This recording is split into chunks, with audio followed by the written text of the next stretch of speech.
Seguramente todos han escuchado hablar del Opus Dei o han sentido aunque sea la palabra. ¿Sabemos qué es verdaderamente? Algunos lo relacionamos con la corrupción, con el lavado, con la pedofilia, con la trata, la servidumbre. Está la corrupción de menores. Sabemos que hay mucha plata de por medio. ¿Será o no será? Para ingresar ahí, tenés que poner todos tus bienes a nombre de esa congregación. ¿Qué hizo el Papa Francisco con esto?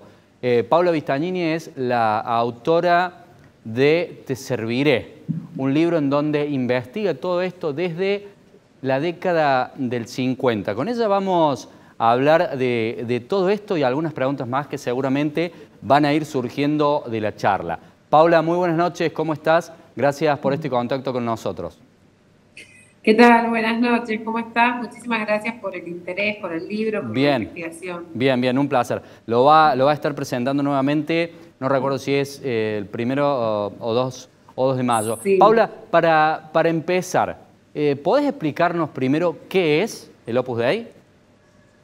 Sí, el Opus Dei es una institución plenamente de la Iglesia Católica, creada en 1928, pero que tuvo un proceso largo hasta que fue aceptada por la Iglesia Española primero y por Roma después, porque apareció, digamos, en 1928 con este nombre, ¿no? La obra de Dios. Bien. 2000 años después de la creación de la Iglesia y con una idea de restaurar de alguna manera un lugar de la religión que se había perdido en la sociedad, en este proceso de secularización de la sociedad en el siglo XX. Nació en España, consiguió su aprobación primero en España, después en Roma, y terminó de consagrarse como una institución poderosa y autónoma, privilegiada, digamos, respecto de la Iglesia y respecto de todo el resto de las organizaciones de la Iglesia, las órdenes, porque el Papa Juan Pablo II les dio una figura única en la Iglesia Católica, que es la de prelatura personal. O sea que como que Karol Wojtyla les dio, por decirlo de alguna manera, la personería jurídica como para operar mejor. ¿Sería? Exactamente, la personalidad jurídica casi la que ellos querían, porque ellos querían algunas cosas más inclusive, pero les dio esta prelatura personal que decíamos única en la Iglesia y que básicamente para poder entenderla lo que les permite es no someterse a la organización territorial de la Iglesia. El Opus Dei es como una estructura anónima, anónima a veces también, autónoma dentro de la Iglesia Católica que no responde a la organización jerárquica de la Iglesia. Claro. Ahora, Paula, ¿sería como un catolicismo ABC1? Bueno, en algún sentido sí, porque claramente el Opus Dei ha buscado para que formen parte de sus filas a personas de clases medias y altas, o altas directamente, en lo posible, generar personas de muchísimo dinero y también no solo de dinero, sino de acceso a ciertos vínculos, a ciertos contactos, ¿no? En el mundo del poder, a ciertos apellidos, a cierta llegada a determinados lugares. Claro, sí, como que te corregiste ahí cuando dijiste clase media, porque no sé vos, pero yo no conozco a nadie que sea del Opus Dei y maneje un vehículo que valga menos de 2 departamentos, así que tiene bueno, que ser... en Argentina igual, como por ahí hay países con clases más altas, más definidas, y entonces dije clase media alta como pegadito, clase media igual algunos exmiembros del Opus Dei a veces me dicen, no, recordá que hay algunas personas en Argentina que han dejado entrar y demás. Porque a veces no hace falta que sea solo tu dinero, sino que lo que se busca, o sea, y de hecho no quisiera simplificarlo solo en el dinero, pero es un criterio. Es personas que además de tener esto, ¿no? Contactos y dinero, tengan cierto perfil, y cierto perfil vinculado muchas veces con una posibilidad de éxito, digamos, en el mundo en el que se manejen, una posibilidad de éxito académico, profesional, de llegada a lugares de poder y demás. Capaz que en el origen no son necesariamente personas de clase alta. Tengo muchísimas preguntas para hacerte, Pablo. La verdad que esta charla es interesantísima, al menos para nosotros. Pero, ¿por qué hay un tan alto porcentaje de pedofilia dentro de esto, digamos, un porcentaje enormemente mayor de los casos que se encuentran fuera de estas instituciones? Mirá, hay algo ahí que es, yo creo que la pedofilia, el abuso, si hablamos de la iglesia, está extendido en todas las religiones y en la mayoría de las instituciones, inclusive muchas veces en la institución familiar, ¿no? Justamente es donde más casos se ven. En el caso del Opus Dei, lo propio y característico no es tanto, hay casos de pedofilia como hay casos de abusos, pero digo, no es tanto ese tipo de abuso sexual el propio del Opus Dei, El laboral. sino que se trata, lo sistemático es el abuso psicológico y la manipulación espiritual dentro de la institución, que incluye en muchos casos, y esto es una de las cosas más graves que tiene la institución, la psiquiatrización de las personas que están dentro, porque en el Opus Dei se vive muchas veces en casas cerradas, la psiquiatrización de las personas que entran en crisis con este modelo de vida bastante encerrado y desean salir. Pero Bien. sí, digamos que en general sí funciona, para los casos de abuso que se conocen, funciona la trama de encubrimiento del abuso sexual y de la pedofilia que funciona en el resto de la Iglesia Católica. O sea, jerárquicamente esta institución ha encubierto los casos de abusos sexuales como otros casos de delitos, digamos, que suceden puertas adentro. Funciona de esa forma corporativa, ¿no? En la que hay una cobertura de las jerarquías. Bien, y es verdad que existen los autocastigos, las autoflagelaciones, que son imposiciones de pegarse, de pincharse, de, no sé, dormir en el piso, algún tipo de estas cosas así medio escabrosas.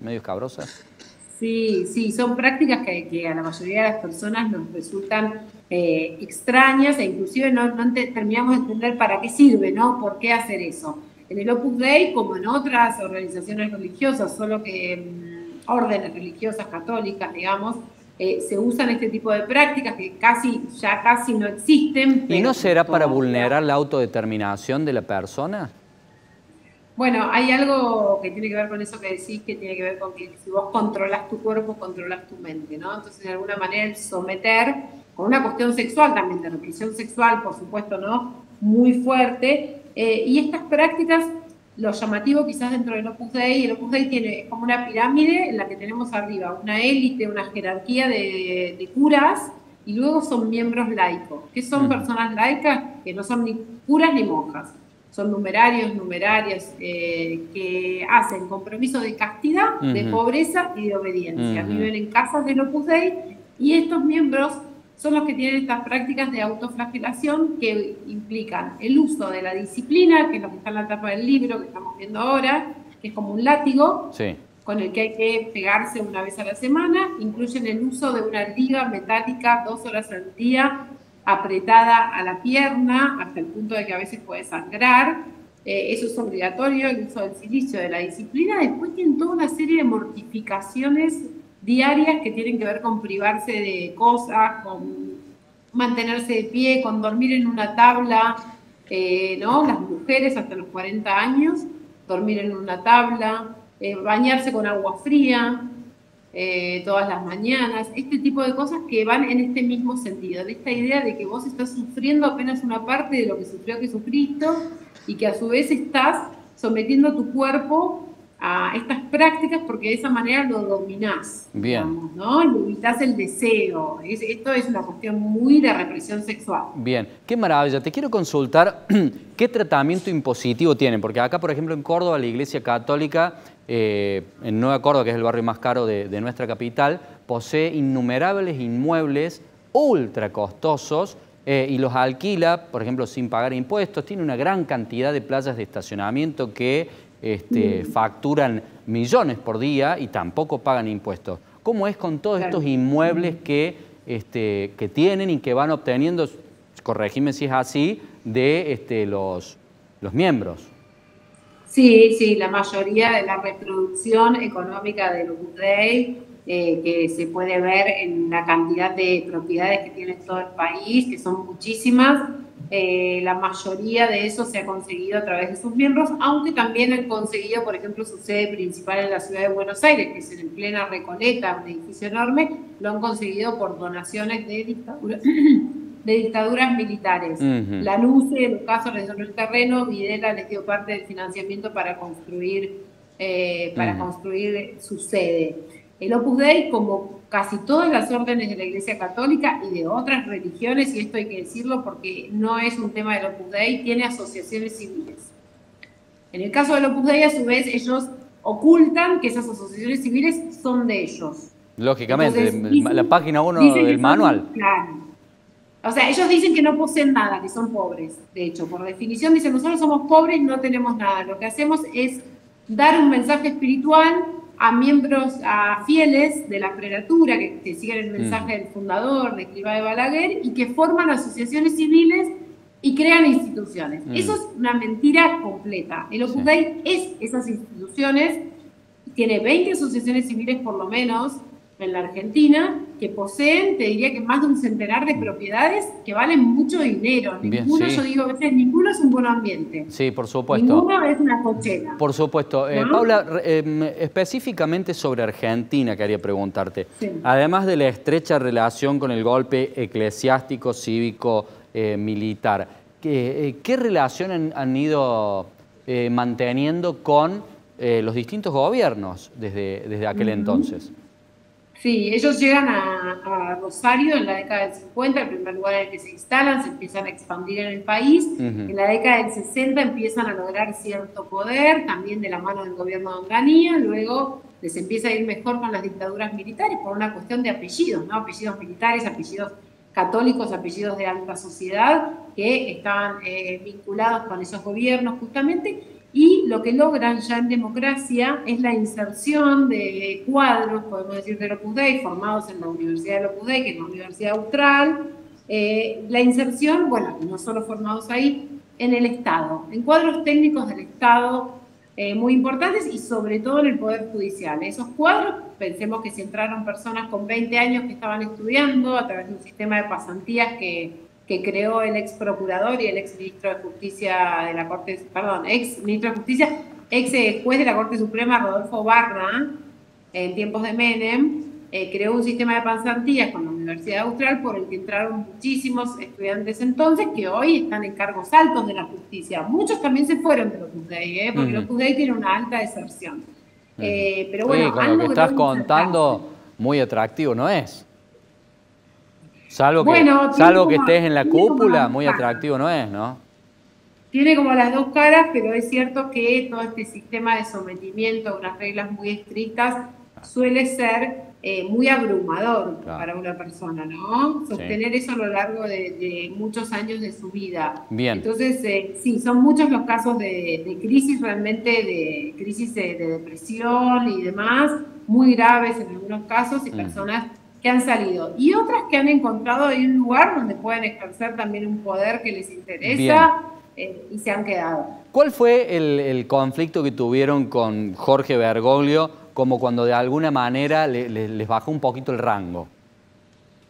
En Argentina, en 2020 empezaron a aparecer, en 2021 empezaron a aparecer testimonios de mujeres que habían sido reclutadas como sirvientas para el Opus Dei, para atender a estos miembros varones de jerarquía. Mujeres pobres que las reclutaron siendo adolescentes en el litoral, en el norte, en países limítrofes. Eso se convirtió en una denuncia pública, en una presentación ante el Vaticano, y muy poco tiempo después de eso el Papa Francisco, que de por sí tenía un antagonismo teórico y práctico respecto del rol de la Iglesia y de la manera, ¿no?, en la que la Iglesia, de a quién representa la Iglesia, ¿no? También ya lo deben haber llamado mucho en estos días, a más vulnerados, a las personas que más sufren, a las personas que más injusticia económica y social. ¿Estás mencionando de quién vive la Iglesia o a quién representa la Iglesia? ¿A quién representa la Iglesia o a quién quiere acercarse, o quién quiere acercar su mensaje espiritual? ¿No? Digo, Francisco pensaba en una Iglesia que justamente estuviera muy cerca de esas bases de la sociedad, ¿no? Bien. Que son quienes más sufren. El Opus Dei se piensa contrariamente a eso. Entonces digo, por fuera de esta idea completamente contraria, de una rivalidad histórica dentro del Vaticano entre los jesuitas y el Opus Dei, porque los jesuitas siempre se opusieron a la aprobación del Opus Dei, por fuera de eso, Francisco además tuvo esta razón, digamos, para avanzar en cambios en el Opus Dei y empezar a quitarle los privilegios que Juan Pablo II le había dado. Tomó dos decisiones grandes. dejó de nombrar obispo al jefe del Opus Dei y le bajó la categoría para equipararlo al resto de las organizaciones de la Iglesia y quitarle esa jerarquía que lo hacía formar parte de la jerarquía de la Iglesia Católica. Y los mandó a cambiar sus estatutos, cosa que tenían que empezar a hacer hoy. Hoy están todos reunidos los líderes del Opus Dei en Roma, no en el Vaticano, sino en su sede, que es una sede, un mini Vaticano afuera, y están reunidos ahí porque tenían que cambiar sus estatutos. Como ya estaban reunidos, están haciendo el Congreso, pero lo redujeron por la muerte del Papa. Entonces, en esa reducción, justamente van a elegir las autoridades, pero no van a cambiar los estatutos, que era el último pedido de Francisco, la última exigencia. Y ahora, de esta manera, este proceso que era histórico, ¿no?, para una organización que nunca ha cambiado sus estatutos, no se va a hacer por ahora porque se murió Francisco. Bien, nos queda poco tiempo, pero no quiero dejar de preguntarte si has hecho algún tipo de sondeo de en cuántos países esta empresa tiene impuesto cero.